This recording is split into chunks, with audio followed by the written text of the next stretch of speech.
Sekarang udah tahun 2021, kira-kira telat nggak belajar pemrograman? Tidak sama sekali ya. Justru awal tahun 2021 inilah saat yang tepat buat kalian tuh mulai untuk belajar jadi programmer, teman-teman. Dimana sekarang ini kita tuh terjebak di tengah-tengah pandemi, teman-teman ya. Tapi justru dengan adanya pandemi ini, kita itu punya lebih banyak waktu untuk di rumah. Kalau dimanfaatkan dengan baik, itu kalian bisa belajar hal baru, skill baru yang akan berguna untuk kedepannya.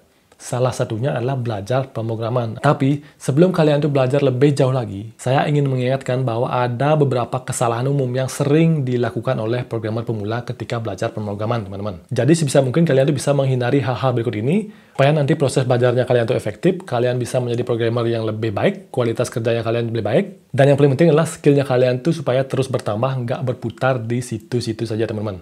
Jadi ini dia ya, beberapa kesalahan umum yang sering kita temui sebagai programmer pemula, teman-teman.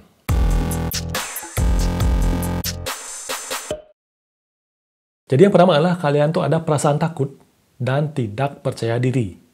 Jadi yang saya maksud adalah kalian tuh takut berimprovisasi, takut nyoba cara ini, takut nyoba cara itu. Kalian tuh hanya berpatokan pada tutorial, tapi nggak berani misalkan kalau tutorialnya itu kalian bengkokkan sedikit, itu hasilnya kayak gimana. Misalnya ya, kalian tuh mengikuti sebuah tutorial, terus tutorialnya bilang A, B, C, maka kita harus berani coba, kita harus berani bereksperimen, mencoba bagaimana kalau programnya ini kita jalankan dengan langkah A, D, dan C. Jadi kita tuh harus berani mengeksplor hal-hal di sekitaran itu. Jangan cuma mengikuti tutorial A, B, C, ya sudah kita ikutin selesai. Jadi kalian tuh gak perlu takut nanti kalau programnya rusak, atau programnya nggak jalan, atau nanti ada bugs baru yang muncul di programnya kalian bikin, tidak apa-apa. Jadi saya anjurkan lakukan kesalahan sebanyak mungkin, errorkan programnya sebanyak mungkin. Karena di sanalah kalian tuh belajar jadi programmer, teman-teman. Karena ingat ya, tugas programmer adalah memecahkan masalah dengan bahasa pemrograman. Ya, memecahkan masalah perlu keberanian, perlu percaya diri. Dan ini nggak berlaku buat kalian aja ya, misalkan yang baru belajar pemrograman. Buat saya juga ya, ketemu masalah ketika bikin program itu adalah makanan sehari-hari programmer. Nggak cuma buat kalian yang baru belajar, begitu juga buat saya yang sudah bikin program bertahun-tahun, teman-teman. Jadi nggak usah khawatir, nggak usah takut. Dan sebelumnya ya, saya juga pernah buat satu buah video ya di sini, teman-teman bisa lihat. Gimana cara saya itu menghadapi ketika kita tuh mentok dalam coding, ketika programnya saya nggak jalan, apa yang saya lakukan. Teman-teman bisa cek video itu, itulah cara ampuh yang selalu saya pakai untuk menghadapi problem atau masalah di dalam pemrograman, teman-teman. Silahkan dicek. Oke, dan kesalahan yang kedua adalah kalian tuh belajar terlalu banyak bahasa pemrograman sekaligus. Kalian itu terbawa arus, terlalu mengikuti opini orang. Misalnya ya, ketika kita tuh join grup bahasa pemrograman, misalkan di Facebook atau di mana misalkan gitu ya. Orang ini bilang bahwa bahasa ini bagus loh. Terus orang itu bilang bahasa itu bagus. Terus yang lain bilang pakai framework ini aja, pakai framework itu aja. Jadinya kalian tuh meninggalkan apa yang sudah kalian pelajari saat ini, yang sudah kalian kerjakan saat ini, terus mengikuti apa saran dari mereka. Itu juga sangat saya nggak sarankan, teman-teman ya. Jadi misalkan ya, kalian tuh sekarang tuh ingin sekali belajar yang namanya bahasa assembly. Meskipun kita tahu nggak banyak orang-orang saat ini yang belajar bahasa itu, teman-teman.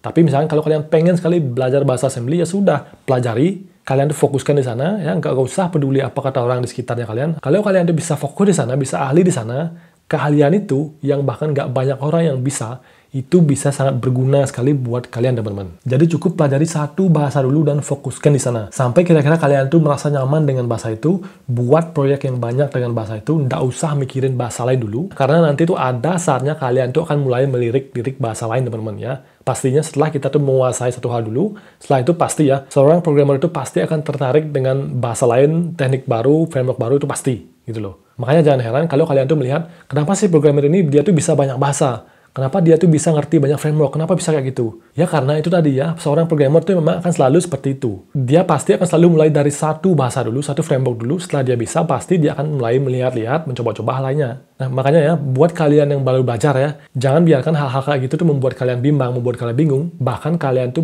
satu bahasa pun belum bisa gitu loh. Jadi fokuskan dulu untuk belajar satu hal, bisa dulu di sana. Setelah itu, silakan. Langit adalah batasannya, teman-teman. Oke, yang ketiga adalah kalian itu selalu copy dan paste kode dari tutorial ketika masih belajar.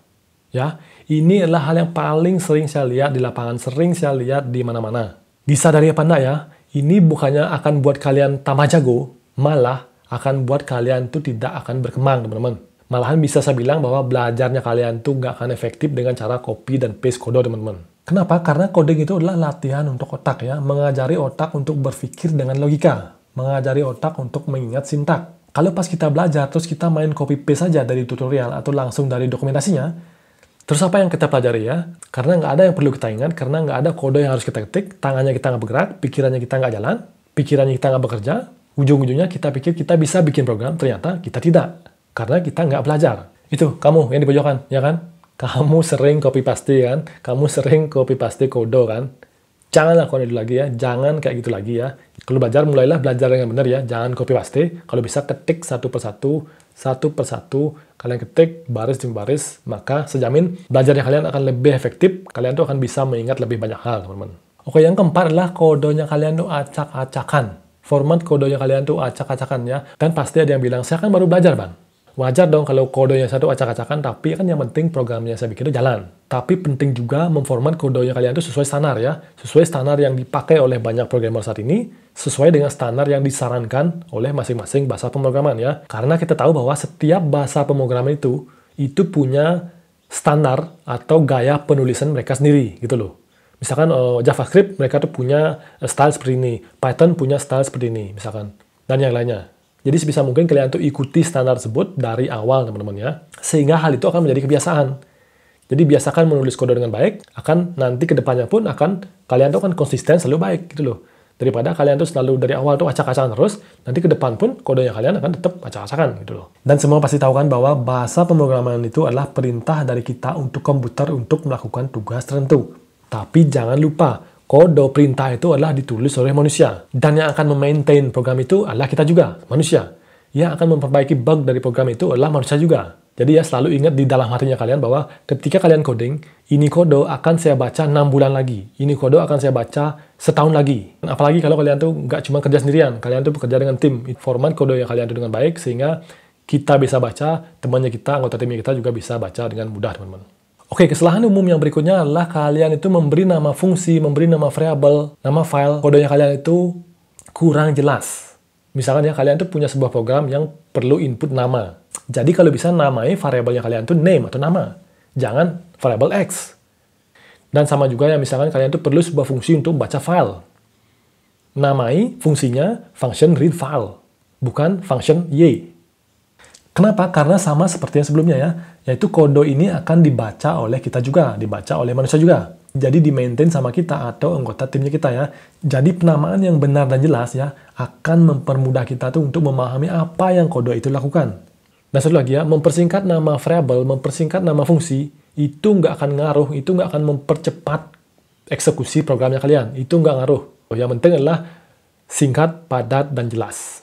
Oke, dan kesalahan selanjutnya adalah kalian tuh tidak buat proyek sendiri. Kalian tuh nggak punya proyek sendiri. Ini juga sering sekali saya lihat di lapangan. Kita tuh banyak sekali belajar dari tutorial-tutorial, tapi kita tuh nggak pernah bikin sesuatu dari idenya kita sendiri. Tapi kita tuh nggak berani merealisasikan idenya kita sendiri. Selama kalian tuh nggak bikin proyek sendiri dengan keahliannya kalian, maka selama itu juga kalian tuh akan terjebak di, bisa dibilang kubangan tutorial gitu loh.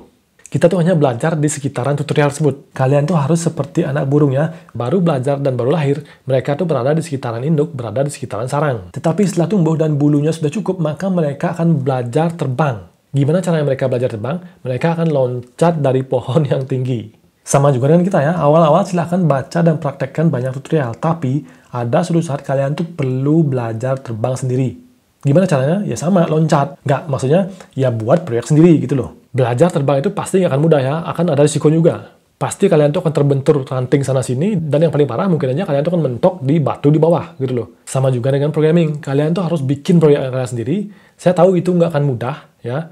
Kalian tuh akan pusing, itu pasti, tapi di sanalah tantangannya buat kalian. Dan di saat kalian tuh sudah bisa terbang, kalian tuh sudah bisa bikin proyek sendiri, dan jalan, di saat itulah kalian tuh sudah menjadi programmer yang sesungguhnya, teman-teman. Dan hal yang penting lagi adalah kalau bisa ya, kalian tuh selalu tingkatkan level dari proyeknya kalian. Ya, misalkan ya, kalau proyek pertama kalian adalah bikin blog, maka proyek selanjutnya adalah bikin toko online. Proyek selanjutnya adalah bikin clone-nya YouTube. Proyek selanjutnya adalah bikin clone-nya Instagram. Jadi seperti itu. Jadi selalu levelnya ditingkatkan untuk menjamin bahwa skillnya kalian tuh akan juga meningkat. Nggak cuma berputaran di sekitar itu saja gitu loh. Oke, dan kesalahan yang terakhir adalah kalian itu tidak membackup kerjaannya kalian. Ini juga sangat penting sekali ya. Jangan sampai ya kalian itu sudah mengerjakan proyek itu sebulan ya, terus siang malam itu sudah hampir selesai. terus tiba-tiba laptopnya rusak, terus tiba-tiba harddisknya korup, terus kalian jadi stres, jatuh sakit, dan masuk rumah sakit jiwa gitu loh. Jadi selalu ingat ya bahwa backup kodenya kalian itu secara berkala. Kalian bisa pakai Dropbox atau Google Drive misalnya, tapi yang paling saya sarankan adalah kalian tuh mulai menggunakan software version control seperti Git, teman-teman ya.